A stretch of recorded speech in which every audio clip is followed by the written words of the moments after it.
Le port de Marseille est un carrefour d'affaires substantiel pour les pays méditerranéens tels que l'Algérie et selon un membre de l'Union maritime du port de Marseille, transiter par le port d'Ifos, c'est une porte d'entrée pour les exportateurs algériens. Cassie et Etiela semblent être du même avis. On va aller vers quelque chose que les autres ne font pas, c'est-à-dire la qualité, le luxe, etc.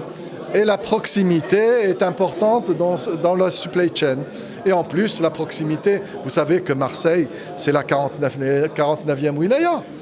Toutefois, le transport maritime des marchandises à destination de l'Europe revient de plus en plus cher aux acteurs économiques. Les armateurs perdent énormément de temps à décharger leurs navires.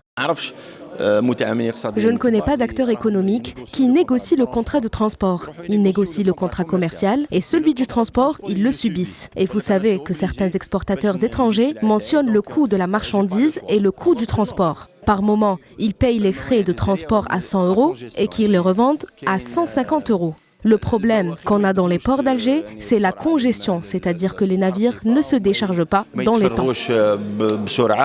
La rencontre d'aujourd'hui a aussi été marquée par un accord de formation entre l'École nationale supérieure maritime et le port de Marseille.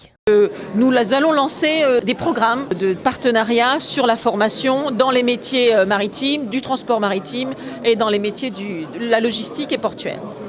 Au-delà de cette démarche naturelle, ils se sont également fixés pour objectif de convaincre les entrepreneurs algériens que leur port est le meilleur choix qu'ils puissent faire pour recevoir ou expédier leurs marchandises.